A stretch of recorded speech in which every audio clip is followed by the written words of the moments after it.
जय हिंद बच्चों, कैसे हैं? ठीक है ना? एकदम ठीक ही रहेंगे, क्योंकि ऊपर वाले का करम आप पर बरसता है। तो फिर आप निसंदेह सपरिवार ठीक रहेंगे, सबके साथ ठीक रहेंगे। मैं दिनकर की 2 पंक्तियों से आज की इस वीडियो दृश्यांश की शुरुआत करता हूं कि सेनानी करो प्रयाण अभय, भावी इतिहास तुम्हारा है। ये नखत अमा के बुझते हैं, सारा आकाश तुम्हारा है। ये नखत अमा के बुझते हैं, सारा आकाश तुम्हारा है।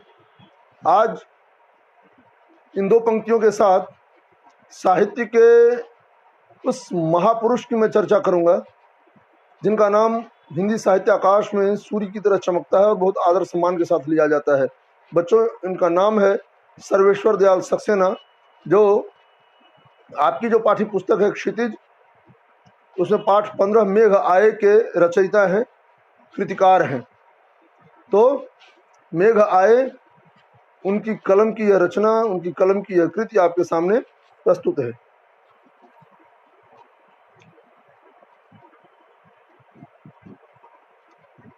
ये है हमारे महान साहित्यकार सर्वेश्वर दयाल सक्सेना। एक कविता एक रोज। सर्वेश्वर दयाल सक्सेना के बारे में जितना भी कहा जाए कम है।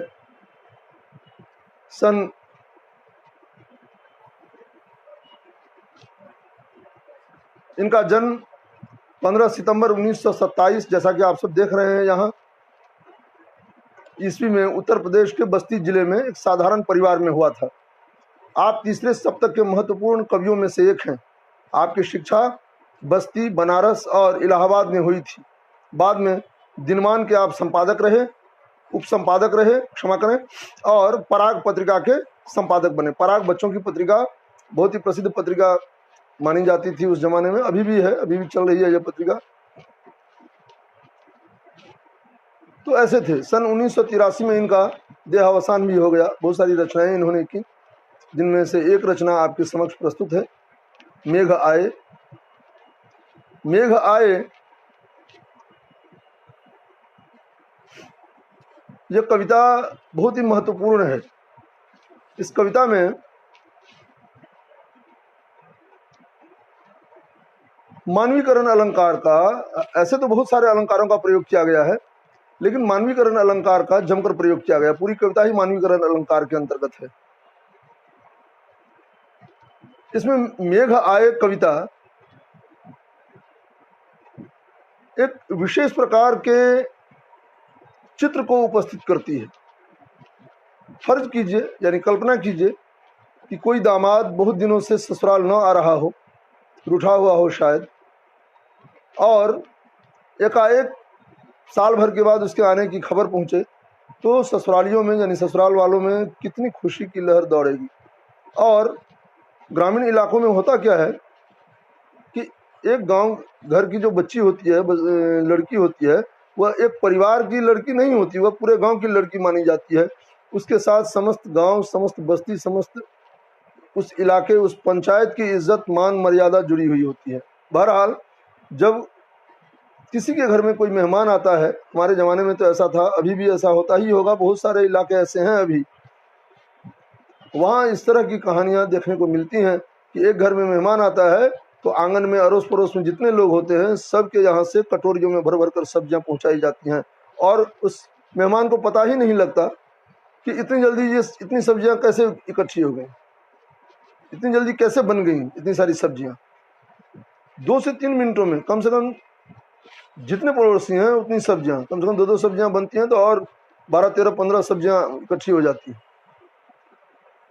तो उसी परिस्थिति में है। कविता कुछ इस तरह की है, जब बहुत अधिक गर्मी आती है, ग्रीष्म ऋतु जब आती है और वह अपने शबाब पर, यानी अपने उफान पर होती है यह ऋतु, उस समय हमारी देह, हमारा तन मन, हमारी आत्मा, हमारी अंतरात्मा, सब कुछ झुलस सा जाता है और मन सिर्फ और सिर्फ एक बूंद जल के लिए तरसता है बच्चों।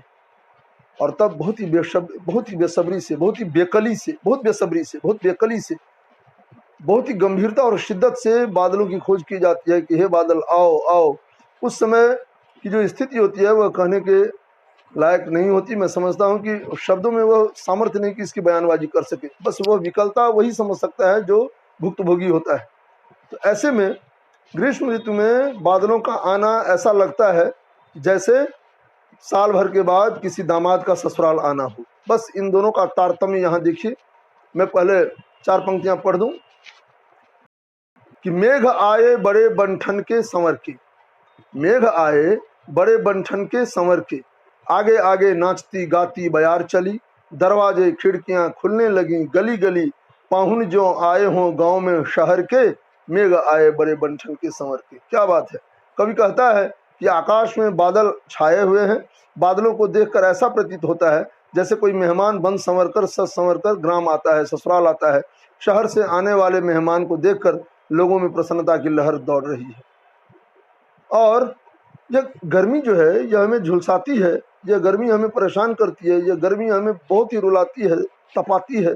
और उसके बाद हमारी अंतरात्मा तक जब झुलस जाती है, हमारी इच्छाएं, हमारी कल्पनाएं, हमारी सोच, ये सारी की सारी चीज़ें, सारी की सारी भावनाएं ऐसा लगता है जैसे झुलस गई हों, जल गई हों। और हम पूरी तरह से अपने कण कण से वह तपिश अनुभव करते हैं और तब ऊपर हाथ करके ईश्वर से एक ही दुआ करते हैं कि किसी तरह बादलों को जल्दी भेजो, काले काले घुंघराले घुंघराले बादल, है ना। इसीलिए कहा गया है मेघ आए बड़े बंठन के संवर के। मेघों का बनना ठनना क्या है, वे काले हों, जितने काले होंगे पानी की बूंदें उतनी ज्यादा होंगी, जितने घुंघराले होंगे, घुंघराले यानी टेढ़े मेढ़े हैं, इस तरह से यह दर्शाता है। अब देखिए आगे आगे नाचती गाती बयार चली, है ना। हवा जो है वह आगे आगे नाचती, पानी के आने से पहले क्या होता है, मंद मंद हवा चलती है और उसके बाद दरवाजे खिड़कियां पटापट खुलने लगती हैं, ठीक है। और सब जो है सो गर्मी के कारण जो बेकल हुए रहते हैं दरवाजे खिड़कियां खोलकर हवा खाते हैं, और जब आंधी या हवा कुछ ज़्यादा बढ़ जाती है तो दरवाजे बंद भी हो जाते हैं, खिड़कियां बंद भी हो जाती हैं।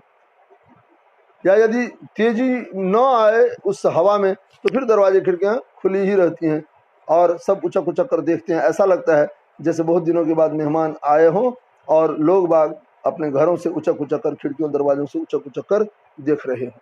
यही कहता है कवि।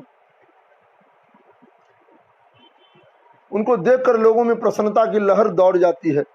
बादल भी दामाद की तरह एक वर्ष बाद आए हैं। बादलों को देखकर लोग प्रसन्न हो जाते हैं। बादलों से पहले उनके आने की सूचना देने वाली पुरवाई चल पड़ती है जो नाचती गाती है। इस नाच गाने को देखने के लिए गलियों में खिड़कियां दरवाजे खुलने लगे हैं।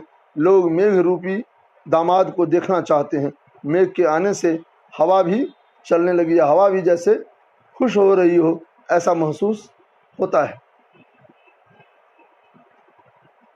दूसरा पद है, पेड़ झुक झांकने लगे गर्दन उचकाए, आंधी चली धूल भागी घाघरा उठाए, बाकी चितवन उठा नदी ठिठकी, घूंघट सर के, मेघ आए बड़े बंठन के संवर के। क्या बात है।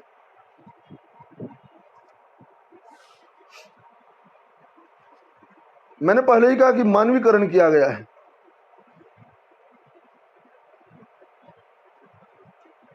मानवीकरण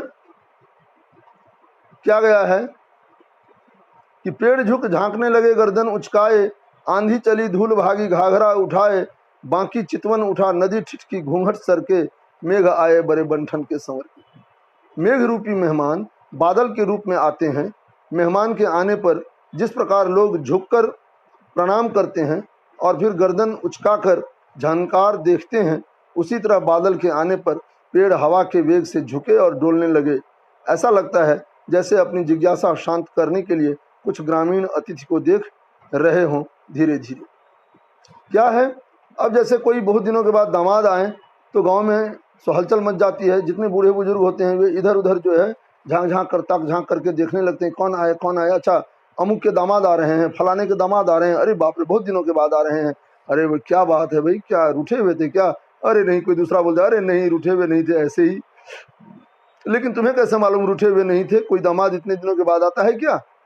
ठीक उसी तरह जब गर्मी से हम विकल हो चुके होते हैं और एक तरह से आशा त्याग चुके होते हैं कि अब बारिश भी होगी, नहीं होगी, हम जान जाते हैं कि अब इस बार बारिश नहीं होने वाली है, हम लोग इसी तरह झुलस कर मरेंगे। तभी हवा चलने लगती है और काले काले मेघ घुंघराने गदराने लगते हैं आसमान में, आकाश में, और हम सब अपनी खिड़कियां दरवाजे खोल खोल कर उचक उचक कर झांक झांक कर देखने लगते हैं, मानो शहर से दामाद आ रहे हों, है ना, मेघ रूपी दामाद आए हुए हों, यह देखने के लिए। और जब इन मेघों को हम देखते हैं तो हमारा मन बहुत ही प्रसन्न हो जाता है। अगली बात अगले दृश्यांश में। धन्यवाद।